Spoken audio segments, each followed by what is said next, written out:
A very good afternoon, Team Zimbabwe, and welcome to Africa and Beyond Television Network. One would wonder where the nation of Zimbabwe is going with President Emmerson Mnangagwa, but there is a reality right here.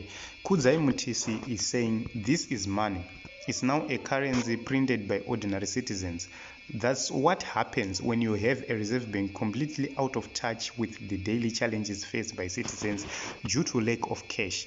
At RBZ, the governor gets changed, but the same team that advised Governor Magudya to do destructive things is the same team working with Governor Mshayabano. He will be as good as that team. A new governor should be allowed to choose his team, not to rely on people who created the problems that the new governor has to solve. Even the most advanced economies still provide adequate cash. This is the mari yauya to replace Zig. Team Zimbabweans are creative. They've realized kuti hakuna change. They've realized kuti zvinhu zvakadhakwa.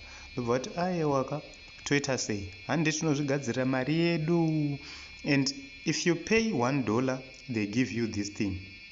Paunodzoka nacho, you pay using it. Vanobva vadi ndozvona madhira acho. So yes, Zikoto 65. This is urban transport. So unenge uchitozikanwa kuti right, ndeipi motikari yafamba so matransactions acho anenge achitori nawo vachiziva kuti matiketi abuda mangani adzoka mangani. This is an innovation yaitwawo nemunhu ari kuita zvemakombi. Zvikanzi Gideon Gono told us about the show in the room. Yes, zvikanzi as long as the appointing authority and CEO of the nation is still the same, ngoma ndiyo. Here's the problem ndeyekuti mapolicies anoranwa from the shaky building. Saka hapana chinoitwa nagavhena chinoshanda. Gavhena chero akarira sei, chero akaridza ngoma sei, chero akaukura sei, nothing will ever change. Zvikanzi Zimbabwe simply needs a reset button. Zvikanzi chakaura last number chinhu ichi. And the fuel and passport businesses for ED Mnangagwa and Sons will not allow a normal economy to exist. Everything else is just a drama. And at least you have noticed it as part of the team Vene.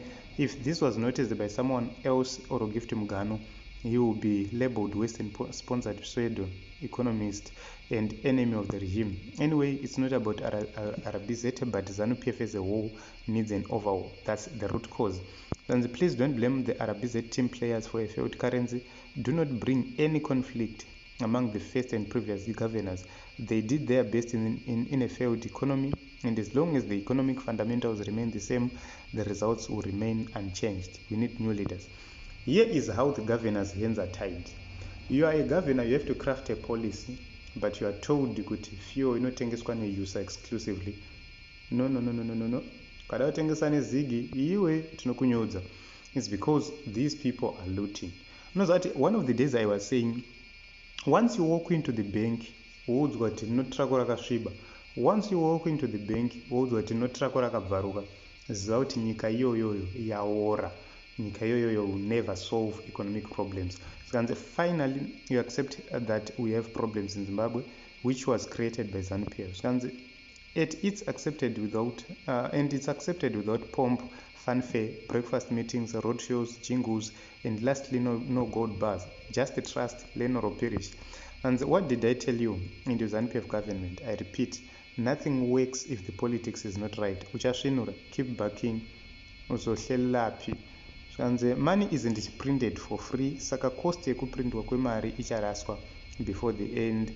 If the year of the year is just too much for the Reserve Bank, is resorting to creating a fake scarcity for Zig so as to preserve its fake value.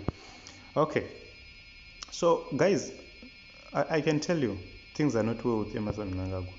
He will pretend, he will try to do whatever he can, but I can tell you things are not okay.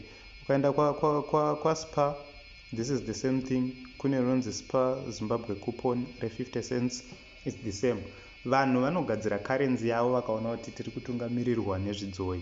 Ndozvinopedzera zvakuita vanhu izvi. Zvidzoi ndozviri kuRBZ kuya kuya. Zviri pamberi. Vanhu vouya vochitanga kuvadzidzisa economics. No, it's not about anything else. It's about izvi. You see? So this coupon can be redeemed for goods or the equivalent of US dollars at all Spar supermarkets in Zimbabwe. It's simple. Ndozvinofanira kungoita Zig, guys. pese zigi rinofanira kunge richingodi richingoita redeemable zvinhu zvakutofamba. But in Zimbabwe iwe John Mushaya vanhu afi akadzidza zvinhu zvakadai. So simple economics pamwe chete naEmmerson Mnangagwa. And if you think that the government is or estimate the problem, you need to start thinking.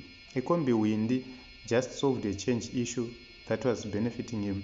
So who is creating the change problem and who is benefiting? Okay, so and that's when you see kuti kufunda means nothing. MBA is that useless people in this are busy. So madoctor efekai tarisai muone iyi change iri panape spa inotori nemakuponzi ayo 20 cents. Iyi change iri apa 50 cents. Vakazvigadzirira metsi dzavo vanozviona ma 10 cents ayo. So uchaona kuti hatina kwatinoenda netimu iri guys. Timu riri kutungamirira hatina kwatiri kuenda, tiri kutongwa nembavha hama dzangu.